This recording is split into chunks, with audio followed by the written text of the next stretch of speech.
اگر عیسی به عنوان شیمی نجات دهنده و خداوند قبیل بکدیدی، مطمئن ببید تغییرا شمیر اتفاق دکفه. خداوند بوتو که خود کلام میانی وعده بده بو، خود روح امره شیمی زندگی میانی با ما و ده هیچ وقت شما را ترک نکنه. شیمی گناهان ببخشه بوسته.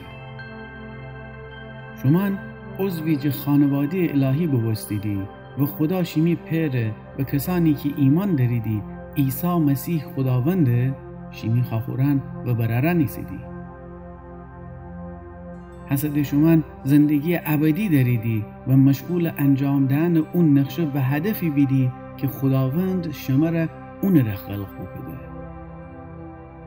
حتی که خداوند خود کلام میان فرمایه خدا امر حیات ابدی فده و حیات در اون پسر عیسی مسیحه.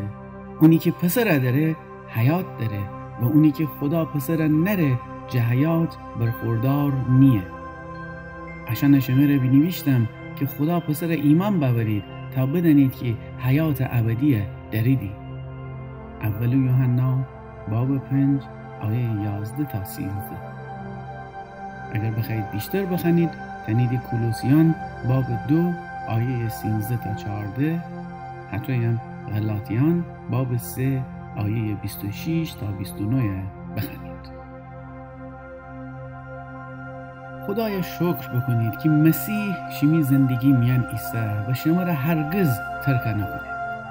انا بدانید که جو لحظه ای که عیسی مسیح دل و جان امرا قبیل بکنیدی، اون بوتا که وعده بده بو شیمی وجود میان ساکن بوسته و اصده شما حیات ابدی داریدی و اون شما را هیچ وقت ناامید نکنه.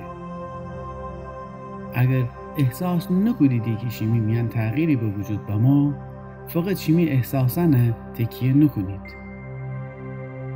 شیمی اعتماد نه و شیمی احساسات شخصی متکی ببه، بلکه وسیع خدا کلام و اون وعدهیان متکی ببه.